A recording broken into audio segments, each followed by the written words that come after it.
Ya, hari ke-13 itu seperti kemarin tuh ceritakan ya.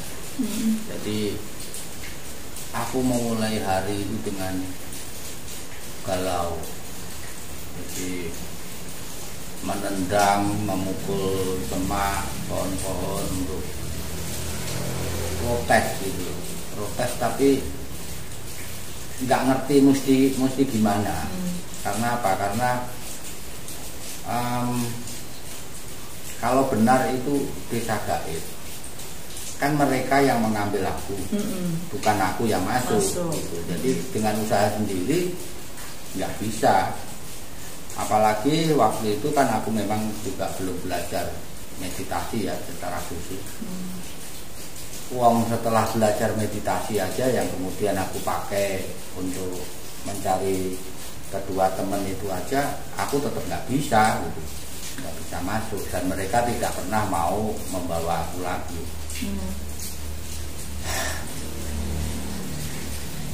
Nah, jadi kenapa aku kecewa, aku marah itu karena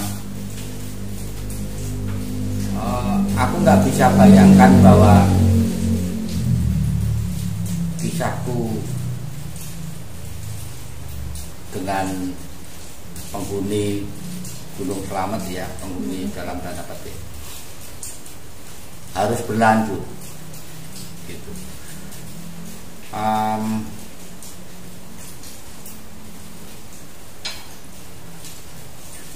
Katakanlah begini, aku pernah ditolong penghuni Gunung Ungaran,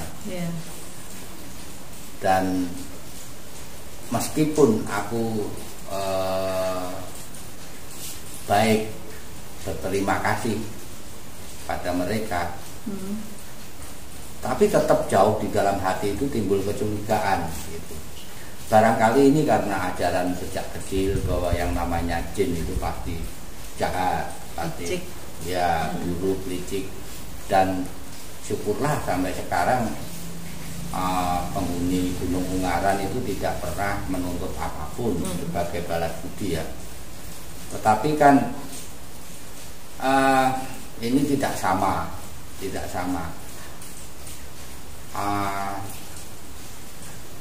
Aku bingung ini caranya ngomong gimana ya, tapi kamu paham ya. Jadi aku seperti harus menerima hadiah dengan paksa. Ya sebenarnya nggak mau. Ya, yang sebenarnya nggak mau dan sangat tidak kuinginkan dan tidak suka gitu, karena ini akan membuat dampak di kemudian hari.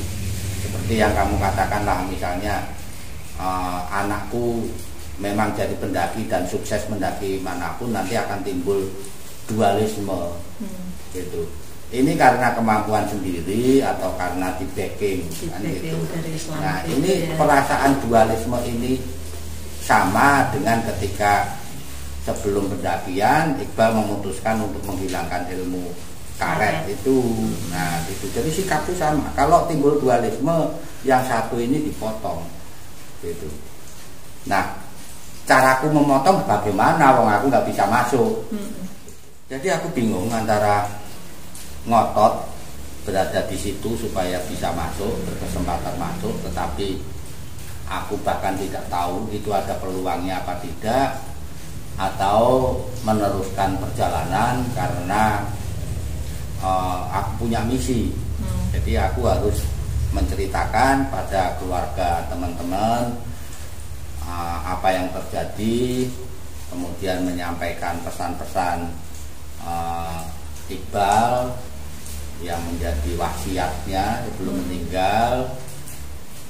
Dan untuk diriku sendiri, karena setiap saat aku makan yang tidak enak itu aku berkata aku akan makan sate dan gulai, saya harus memenuhi itu. Jadi ada dilema, sempat ada dilema, dan itu cukup lama. Akhirnya dengan beberapa pertimbangan ya, antara lain ini paling halusinasi atau mimpi. Karena apa? Karena prosesnya itu kan halus sekali. Jadi dari perubahan suara tonggeret menjadi suara burung, suara burung ini jadi ketawa, kemudian muncul awan dulu, kemudian jadi kayak kain turun, jadi sehingga kayak alamiah, kayak halus, wajar gitu loh, hampir tidak terasa. Jadi ya jadinya kayak ketika orang sangat ngantuk, kemudian tidur, kemudian mimpi gitu.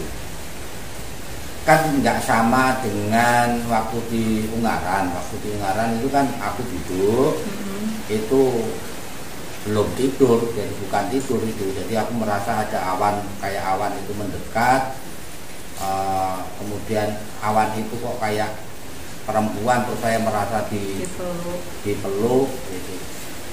Jadi kayak ini, kayak Indian gitu. Jadi setengah tidur, setengah sadar. Tapi kalau di Slamet itu memang kondisinya aku sudah tidur atau sudah sudah di bawah sadar lah. Itu yang kedua ya. Kalau yang pertama kan berasa kayak tindian toh. Yang kedua lah, yang aku persoalkan kan memang yang kedua ini. Karena yang kedua ini terus aku dikasih dibeginikan itu, waduh. Ya, jadi sebenarnya motivasiku pada diri sendiri bahwa ini cuma halusinasi atau mimpi itu juga tidak sepenuhnya aku yakini. Lebih ke menghibur diri aja. Ada kekhawatiran bahwa ini memang benar-benar satu kutukan yang dibungkus hadiah. Yang kedua, karena bagaimanapun aku harus turun. Kan tidak ada jaminannya kalau aku tetap di situ aku bisa masuk, kan gitu. Jadi ya sudahlah, aku turun. Kemudian yang ketiga, ada kesombongan, semacam kesombongan bahwa kalau aku punya keyakinan yang kuat, ini bukan soal agama ya, tapi keyakinan yang kuat, sugesti yang kuat. Aku kira hal-hal seperti itu hanya menjadi orang Jawa bilang dukun-dukun, tahayul. Nah, jadi tahayul. Nggak ada itu, nggak bener gitu loh. Aku berharap gitu juga. Nah, akhirnya aku melangkah meninggalkan tempat itu. Tapi aku melangkah itu sudah agak siang, jadi kira-kira jam 9 atau jam 10. Cukup lama aku stres di tempat itu. Itu makin capek Nek. Bangun tidur masih marah-marah gitu. Bukan hanya capek, ini kaki yang bengkak ini karena beberapa kali dipakai untuk nendang tanpa sadar, itu tambah parah sebenarnya. Untung medannya sudah berubah. Jadi dari tempat itu turun, tanaman berduri yang menjalar itu sudah banyak berkurang ya.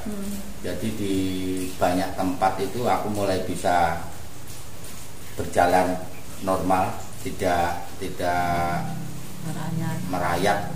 Kalau merangkak masih kadang-kadang ya, kalau itu sangat lebat, dan ada semacam, pernah lihat kayak di Cireme itu yang kayak tanaman laos yang tinggi-tinggi itu. Nah, kalau seperti itu tinggi sekali, ya kadang-kadang harus merangkak. Kemudian makanan, banyak tanah yang gembur di situ. Dan ketika aku gali, aku menemukan banyak cacing. Nah, tanah gembur kan biasanya ya, cacing. Dan cacing ini aku merasa untuk memakannya itu jauh lebih nyaman daripada makan serangga. serangga itu aromanya keras, kalau cacing itu kan cuma amis. Jadi caranya cacing itu kita pelotot supaya tanah yang di dalam itu keluar. Nah kalau sudah tinggal dimasukkan aja, dimasukkan.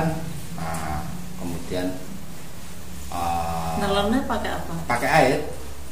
Jadi di punggung bukit itu aku nyari cacingnya. Nah, cacing ini aku bungkus pakai daun, dan itu pada banyak yang keluar.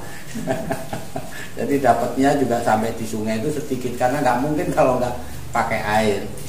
Itu bisa nyangkut dong di sini. Nggak ada plastik gitu, nggak ada. Malah ada plastik, emangnya siapa yang pernah ke situ? Kalau dimasukin di plastik kan lebih aman, nggak keluar. Enggak. Jadi pakai daun. Nah, daun ini kan ada saku jaket. Nah, ini masuk. Nah, saku jaket itu kan ada resleting. Tapi karena ini sobek, jaketnya pada sobek, itu pada keluar telolor. Gede. Tapi tidak sebesar yang ada di Argopuro sih. Tapi cukup besar lah. Cukup besar. Lumayan kenyang lah ya. Lumayan kenyang dengan cara yang relatif lebih mudah, menelannya jadi lebih mudah. Aku turun bergantian, jadi antara punggung bukit, sungai gitu. Jadi kalau kadang-kadang kan kaki ini kan terantuk tanaman, itu juga sakit. Nah kalau gitu ya, kalau sudah terlalu sakit, aku turun ke sungai. Nah di sungai ini karena licin, teknik turunnya tidak melangkah, tapi jongkok. Jadi jongkok begini, ini kakinya ke depan, pakai tangan. Kayak ngesot gitu ya? Iya, kayak ngesot, tapi kalau ngesot kan kita tengkurap. Nah ini duduk ini memakai tangan. Ya. Ini bisa mengurangi rasa sakit di kedua kaki yang bengkaknya semakin besar. Jadi hari ke-13 itu aku sudah merasa sepatunya itu terlalu kecil. Saking bengkaknya. Ya, sepatu kecil itu makin kecil, dan aku lihat, aduh kakiku jadi kecil. Jadi kadang-kadang kalau duduk itu kan menimbulkan dingin, rasa dingin, karena pantat ini kan kena air atau kena kubangan, kena batu yang basah, itu kan lama-lama dingin juga. Jadi nanti kalau sudah dingin berdiri, kemudian melangkah dengan guntai, dengan sempoyongan. Nah nanti kalau kaki ini sakit lagi, duduk lagi. Nah kalau ketemu jurang berarti harus masuk ke hutan, ke punggung bukit lagi. Hari ke-13 ini ada yang unik. Aku tidak berpapasan lagi sama macan kumbang. Sudah keluar. Iya, dari pagi sampai sore itu enggak kelihatan macan kumbang. Kemudian ketika sore, yang biasanya pohon goyang, kemudian suara ribut, kejar-kejaran itu nggak ada. Jadi suaranya ada, tapi agak jauh gitu, jauh di atas itu. Masih kedengaran. Karena apa? Karena suaranya kan keras banget itu. Suara perburuan itu kan keras banget. Jadi aku simpulkan, rupanya aku sudah meninggalkan area perburuan mereka, gitu ya. Nah, yang tadi aku bilang unik itu gini, ada rasa kangen, gitu. Ada rasa rindu. Seakan-akan itu aku sudah bagian dari mereka, gitu. Bukan begini, bukan terus aku mau tinggal di situ, tidak. Tapi ada rasa tiba saatnya aku untuk berpisah sama kalian gitu. Yeah. Jadi ada rasa I will miss you. Ada rasa seperti itu. Jadi ketika aku menemukan tempat untuk tidur, tapi aku lupa itu aku pada pada hari yang ke-13 itu tidurnya di sungai apa di punggung bukit, aku lupa ya.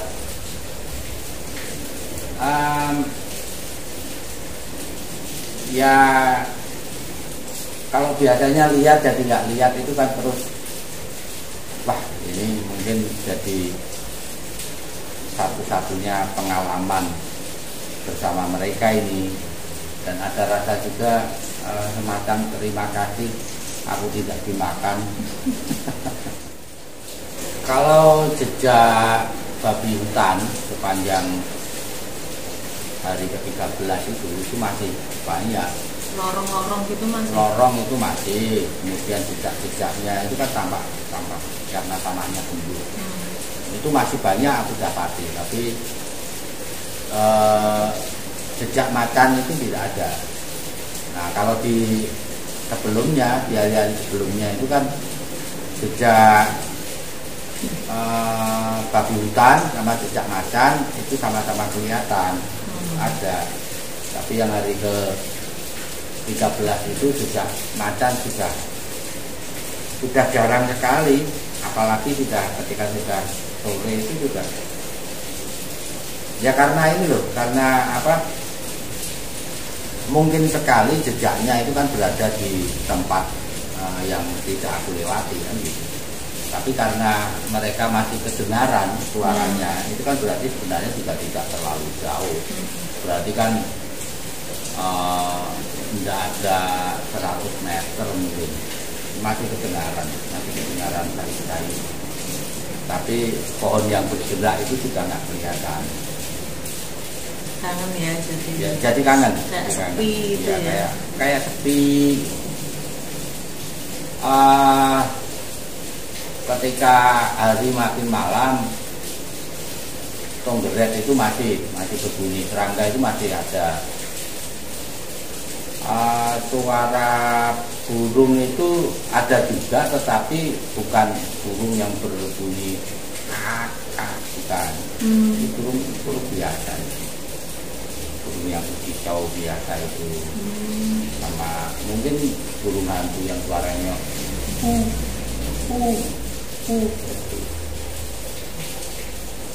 itu nggak mengerikan. Kalau yang suaranya kakak itu aku ngeri, karena mungkin sekali itu berubah jadi ketawa. Jadi ini kalau itu terjadi aku ngeri tapi seneng artinya berarti aku bisa masuk lagi.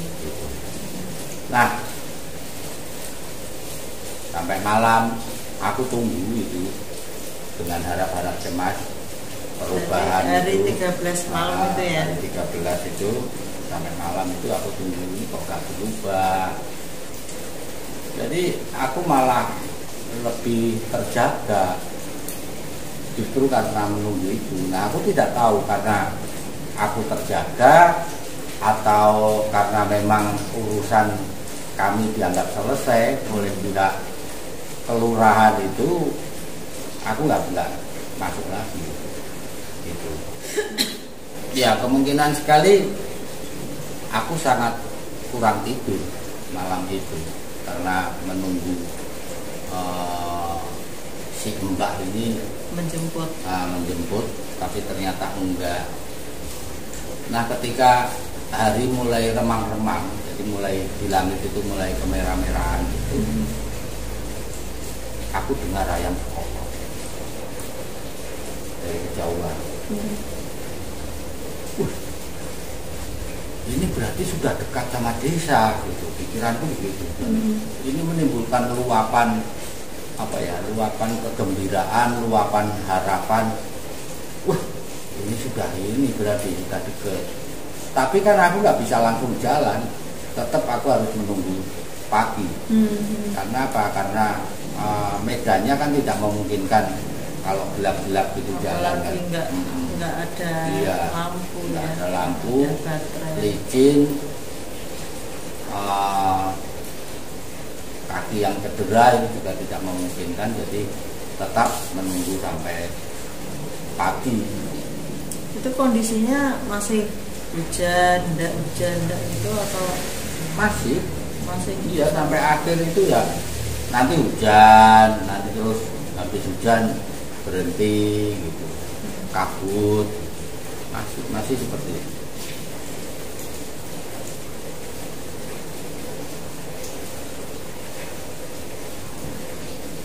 Ya,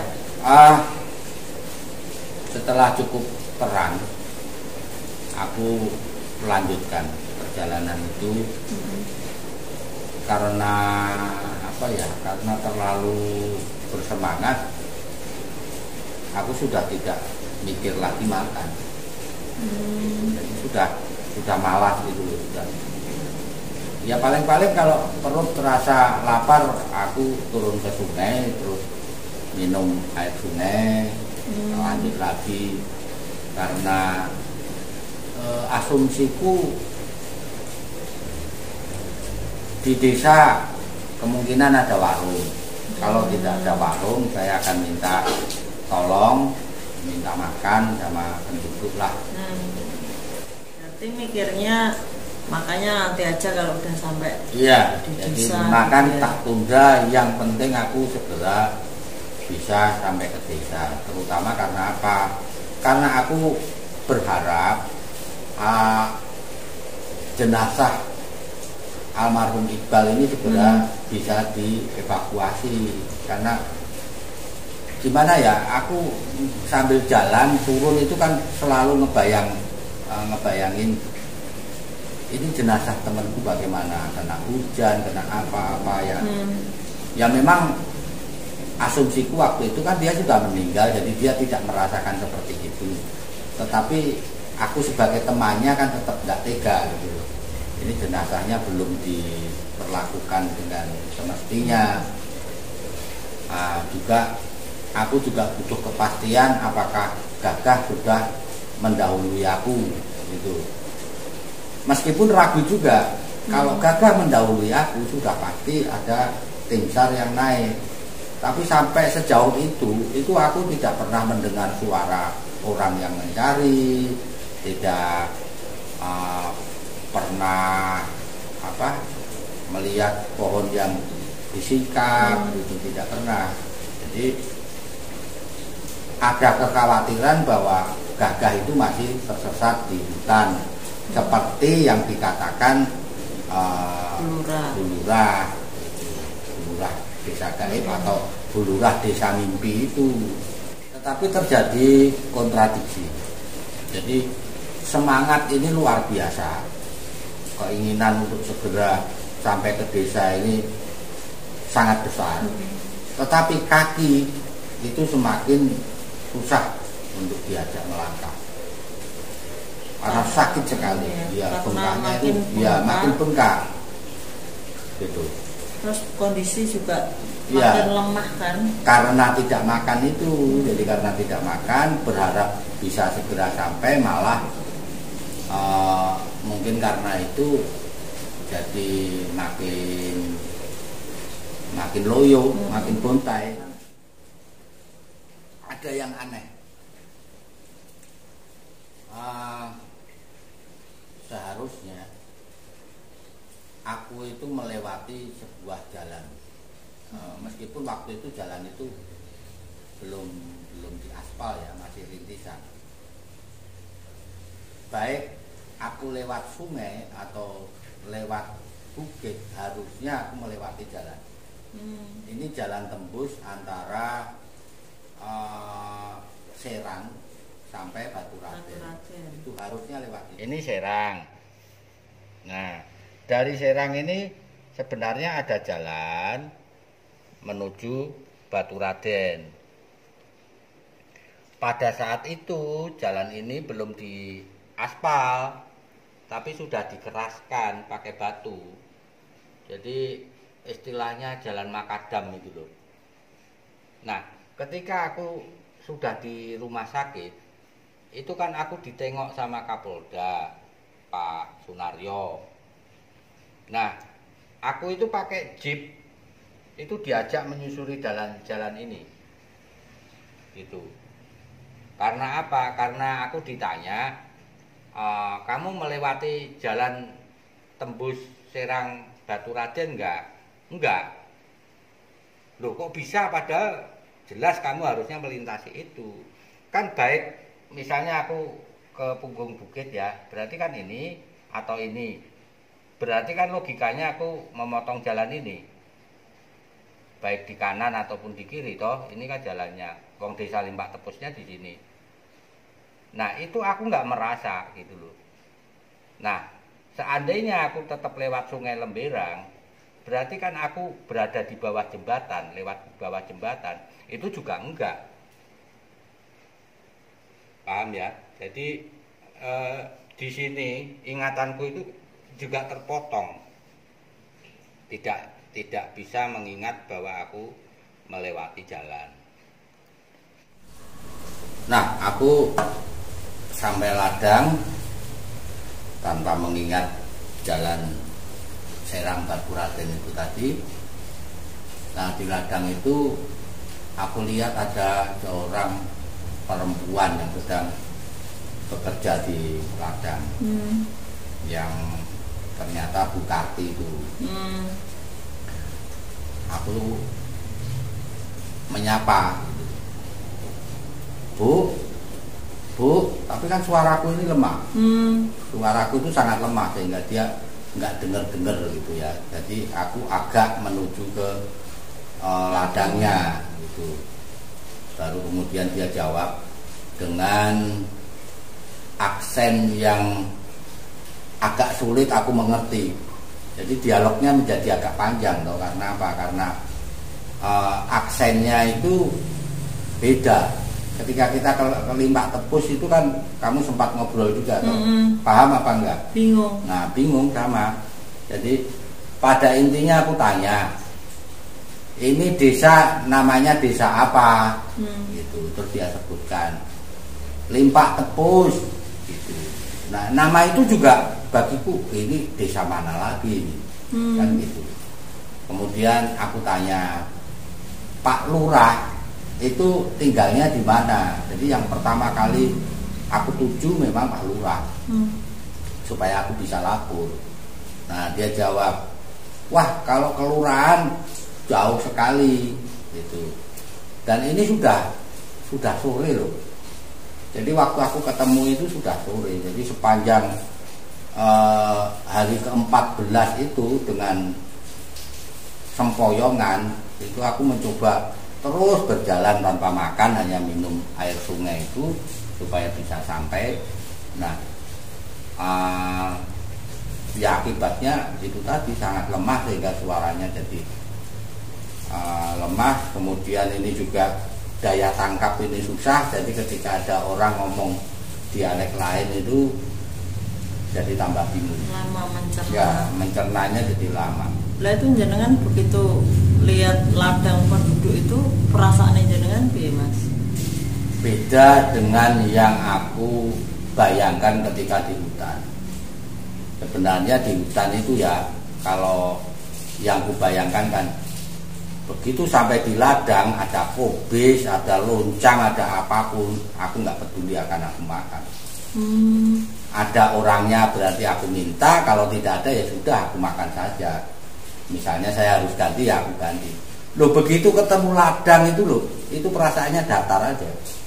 Jadi lihat kobis, lihat tanaman-tanaman yang lazim dimakan manusia itu nggak ada perasaan apapun.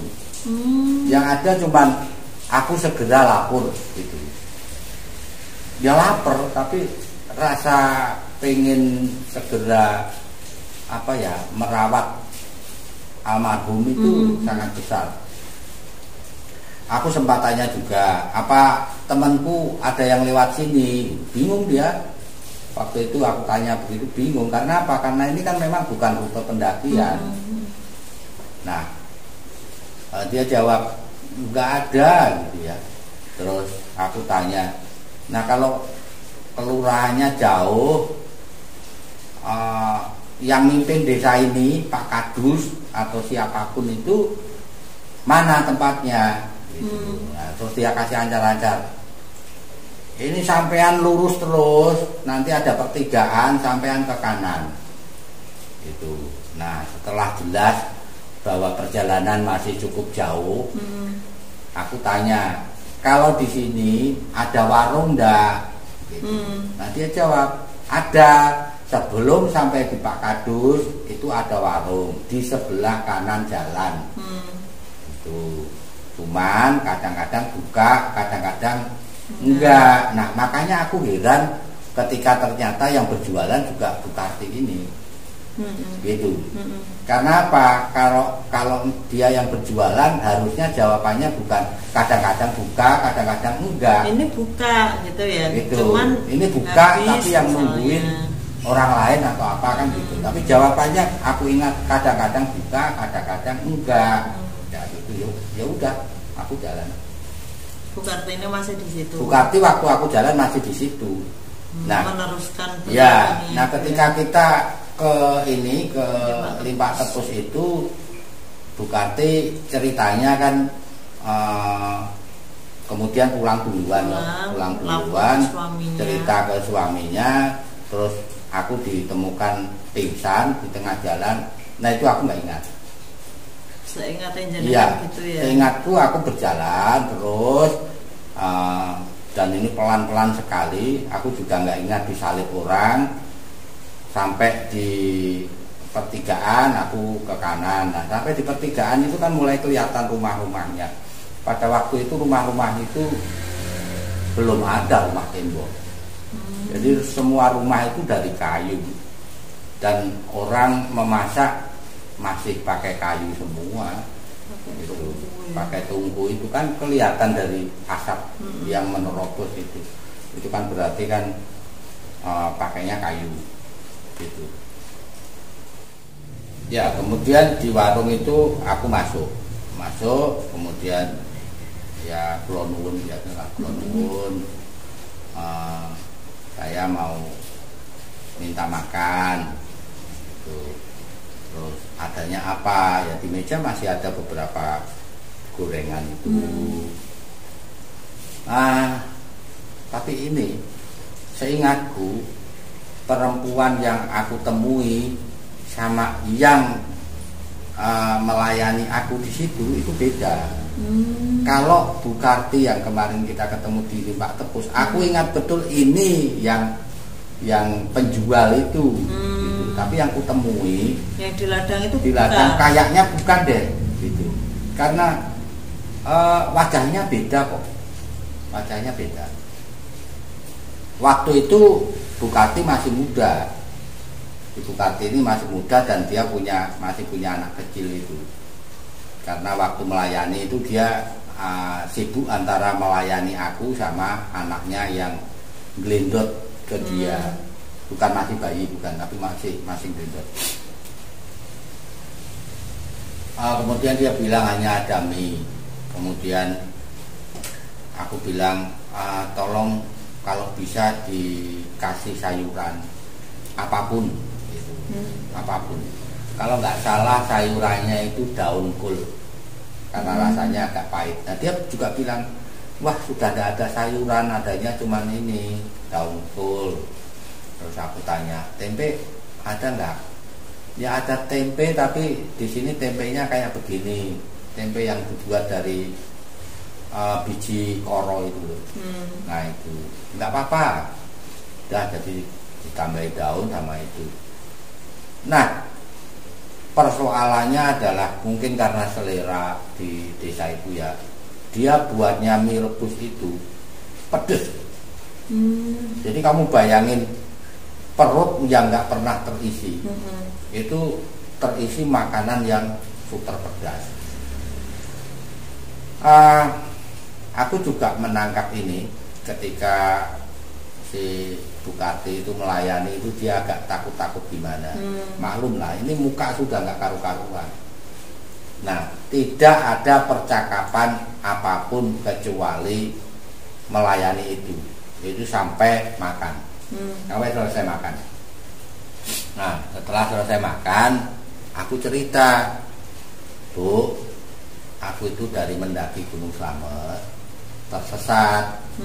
Nah, aku mendaki Gunung Slamet itu bertiga. Nah yang satu itu apa sudah turun apa belum, sudah sampai desa ini apa belum. Yang satu meninggal. Nah, terus dia bilang nggak ada orang turun di sini, intinya begitu. Kemudian aku bilang, nah aku harus lapor ini, harus lapor ke aparat. Nah, rumahnya mana? Nah, dia tunjukin, ini rumahnya situ deket. Karena ketika itu sudah malam, jadi cukup lama ini aku makannya, karena tidak bisa langsung, jadi perut kosong terus langsung kita isi dengan makanan yang pedas secepatnya bisa fatal kan. Jadi aku pelan-pelan gitu. Nah, kemudian ditunjukin itu aku nggak yakin gitu loh, karena sudah gelap dan nggak punya baterai. Aku minta tolong, Mbok kalau bisa minta diantar supaya saya tidak tersesat gitu. Nah, terus dia minta tolong pada suaminya itu, Pak Tarsidi itu. Seingatku begitu. Seingatku begitu. Nah, kemudian aku diantar sama Pak Tarsidi.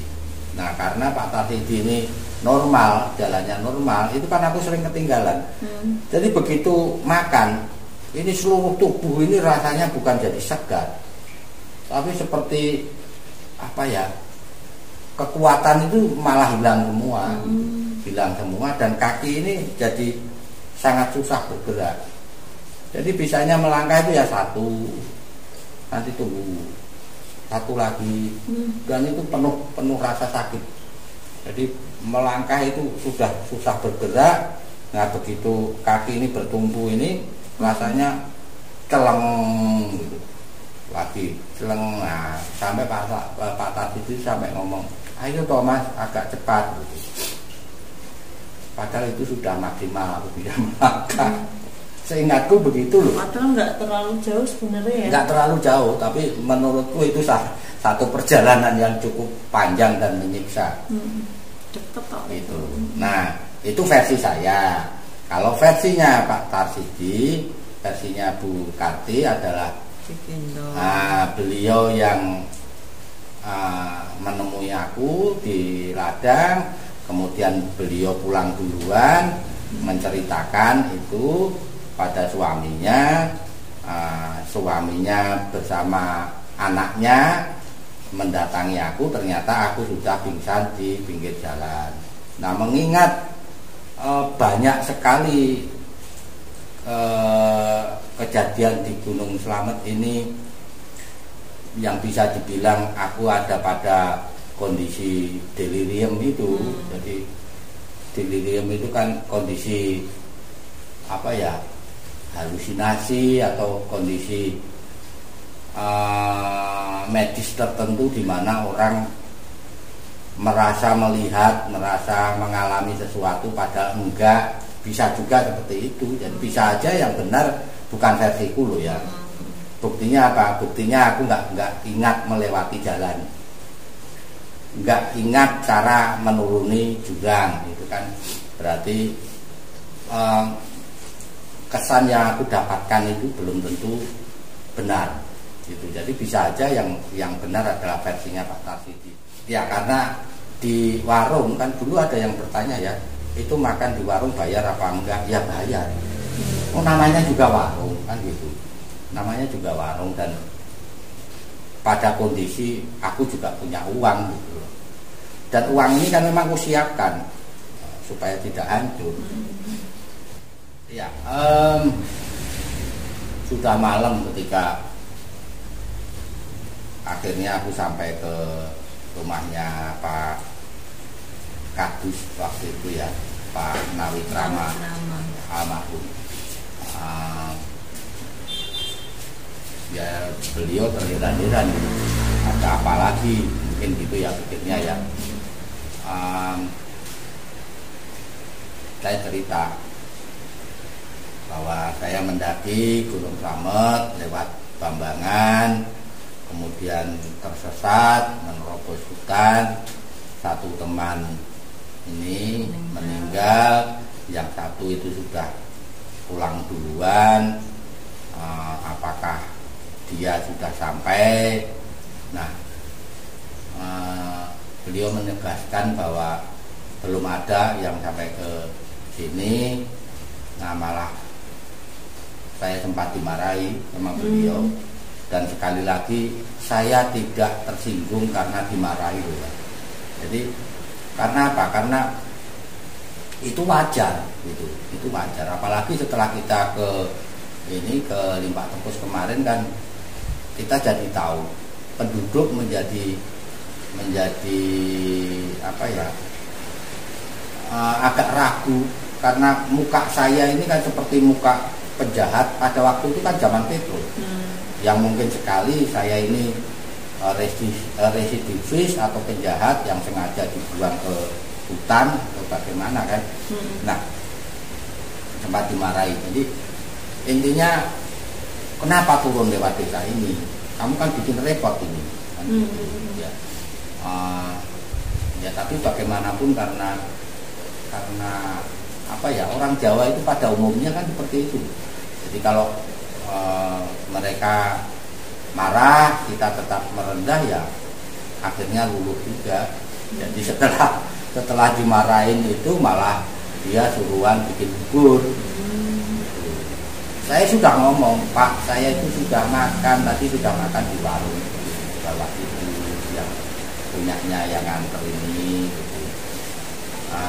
Tapi ya tetap harus dimakan, dan porsinya agak besar, agak banyak, sehingga paling hanya berapa suap saya sudah penuh.